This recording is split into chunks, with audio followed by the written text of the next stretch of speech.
Pourquoi une PME de 5 salariés recrute mieux qu'une entreprise de plus de 100 personnes? La réponse, ce n'est pas l'argent, c'est le système. Et dans cette vidéo, je te file les 3 étapes qui permettent à une PME de recruter rapidement sans Indeed, sans agence d'intérim. Et si tu restes jusqu'à la fin, tu sauras exactement quoi automatiser avec l'intelligence artificielle, quoi garder humain et en fait où l'intelligence artificielle va te faire gagner 80% de temps que les grosses boîtes n'auront pas. Pour regarder les chiffres, d'abord, le marché aujourd'hui, c'est 2,3 millions de projets de recrutement en France, avec un score de 43,8% jugé difficile. Maintenant, si on creuse en profondeur vers les métiers du BTP, on voit que les couvreurs, le score de difficulté, il atteint 80%. Chez les charpentiers, métal et bois, c'est 75%, et chez les maçons qualifiés, c'est 70%. Donc, on voit que le marché du BTP saigne et que le petit, voilà, donc la petite PME, 5, 10, 15, 20, 25 salariés et plus, ça reste raisonnable, c'est une petite boîte qui a un système, saigne toujours, mais moins, parce qu'elle va avoir un vrai process de recrutement rapide et efficace. Tandis que les gros, eux, ils ont un comité, c'est des process qui sont lourds, qui sont longs, et on va voir tout de suite comment on peut mettre une vitesse aux grosses boîtes grâce à l'IA. Une chaise, c'est pas un poste à pourvoir. C'est un chantier de perdu. Aujourd'hui, les entreprises ayant refusé ou reporté des chantiers faute de bras, il y en a énormément.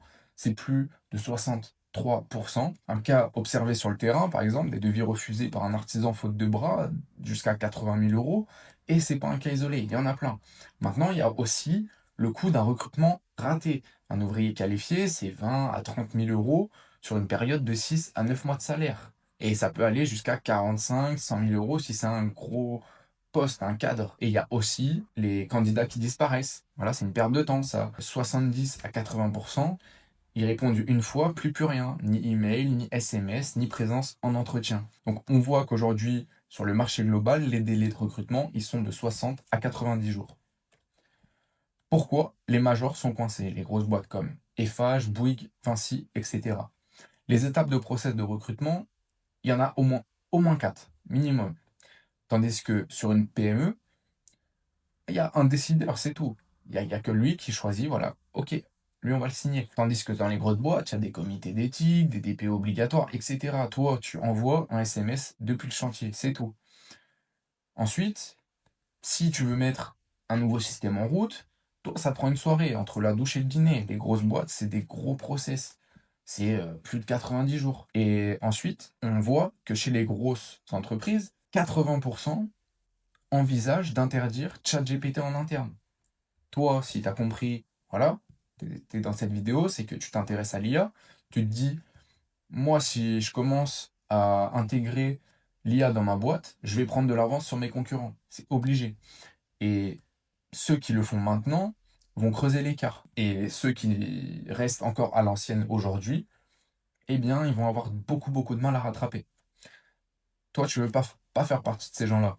Donc, aujourd'hui, cette décision, elle t'appartient. Et la lenteur, c'est le luxe des gros. Toi, t'as pas les moyens d'être lent. On va cibler deux cibles pour le recrutement. Il y a les apprentis et les chefs d'équipe. L'IA bosse pour les deux. Les jeunes qui entrent dans le métier, il y en a 200 000 par an en France. Donc les apprentis, sortants de CFA, débutants, etc. Il faut savoir que les TPE de 1 à 10 captent 16%, tandis que les ETI, c'est seulement 7%. Donc la tactique ici, ça va être soit des annonces auto, diffusion Hello Work, France Travail, etc. Voilà, il y a plusieurs couches. Il y a aussi l'écosystème gratuit via les apprentissages, compagnons du devoir. Voilà, c'est assez large pour les apprentis, franchement, il y a de quoi faire. Mais on ne fait pas tourner une boîte avec que des apprentis. Moi, j'ai le cas de mon maître d'apprentissage. J'ai travaillé sur les chantiers pendant plus de 2 ans et demi en tant que tailleur de pierre, maçon chez les compagnons du devoir. Et récemment, j'ai eu mon ancien patron au téléphone qui m'a dit voilà, bah, j'ai liquidé la boîte. Pourquoi? Parce que j'avais trop d'apprentis. J'avais en fait une année où il a eu 4 apprentis, mais aucun chef de chantier. Bah, une boîte, elle tourne pas sans chef de chantier. Le nerf de la guerre, c'est les chefs d'équipe, les chefs de chantier. Eux, ils nisent pas Indeed, mais l'IA va les chercher autrement. Ici, on peut faire voilà, du sourcing outbound, donc en français, ça veut juste dire en fait un robot qui va aller scraper donc, sur LinkedIn, les groupes Facebook, etc., sur du local pour identifier les chefs en poste depuis plus de 2 ans. Ensuite, la visibilité de l'employeur, donc via des vidéos de chantier en pub local, voilà, ça coûte 10 € par jour, même moins. Et en fait, un gars qui te voit passer, bah, un salarié, il va pas quitter sa boîte du jour au lendemain, mais peut-être au bout de 3, 4, 5, 6 mois, il va se dire: «Ah ouais, putain, allez lui, j'y vais», il va regarder tes pubs sur le recrutement, il va se dire: «Ah ça c'est pour moi, allez j'y vais». Mmh. Et ensuite, il y a les relances long terme. Donc quand tu rencontres un chef qui ne signe pas tout de suite, l'IA le relance à 3, 6, 12 mois. En fait, comme ça te permet de ne plus oublier personne. Quand on regarde, il y a 72% des dirigeants TPE-PME qui n'utilisent pas l'IA générative en 2026. Ils font fausse route. Et les 28% qui s'y mettent font l'erreur, voilà, de chercher l'outil magique, toujours. On pense que tel outil va nous faire gagner tant de temps ou tant d'argent. C'est faux. Ce qui fait gagner du temps et de l'argent, c'est la structure de la boîte. C'est l'architecture du système qui est mis en place. Et un logiciel voilà, qui range les CV, te notifie, etc., à 300 balles par mois, c'est pas ce qui va te permettre de mieux recruter. L'IA n'est pas un outil, c'est un système à 3 couches. Sans les trois, ça casse. Donc, la couche numéro 1, c'est le robot qui bosse pour toi. Donc, les annonces, les recherches de candidats, premier fil, planning, relance, etc. Ça te fait gagner 80% de temps. La couche numéro 2, ce que le robot ne fera jamais, voilà, c'est l'appel découverte, l'entretien chantier, la sécurité, point mis, etc. Donc ça, c'est 70% de la rétention. Et la dernière couche, c'est le robot qui va amplifier ta voix, donc avec un avatar d'employé, une transcription, une mémoire candidat persistante, etc. Ça, c'est le multiplicateur.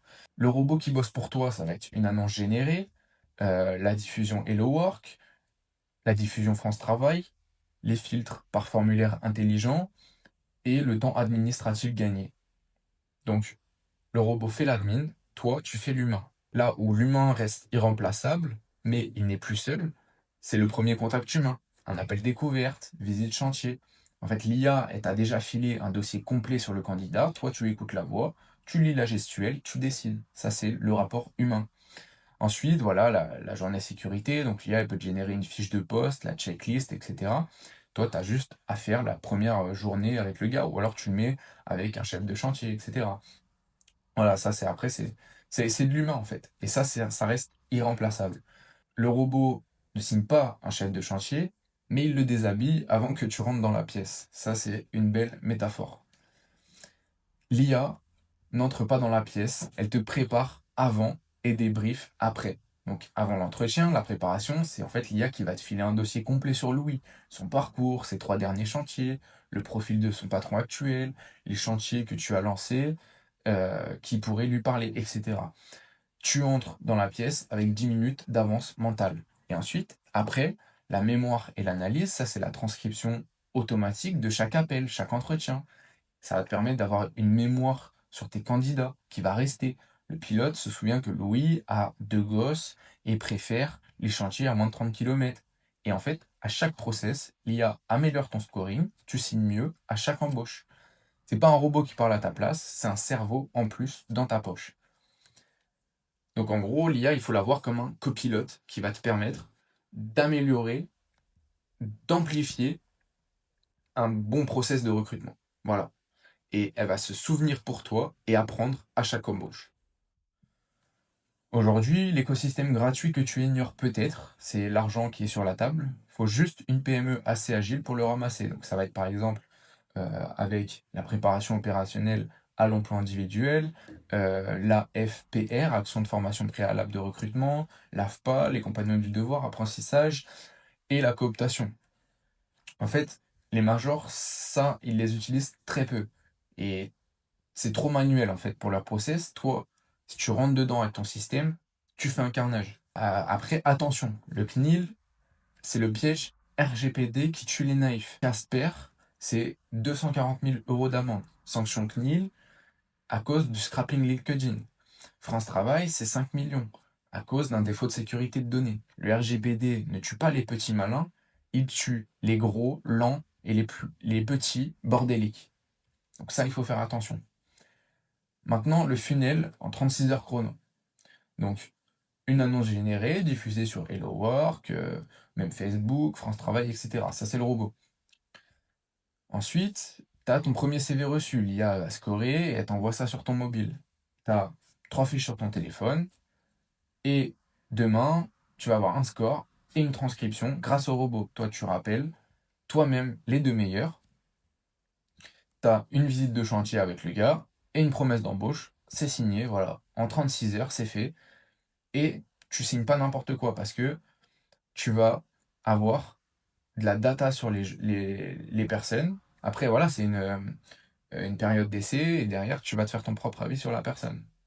Mais disons que à la base, tu auras ciblé un profil qui correspond à ta boîte et qui va te permettre, voilà, d'embaucher les bonnes personnes sans te tromper. Parce que demain, tu peux avoir des personnes qui vont venir spontanément dans ta boîte via de l'intérim ou quoi, mais qui vont pas forcément correspondre à ce que tu recherches.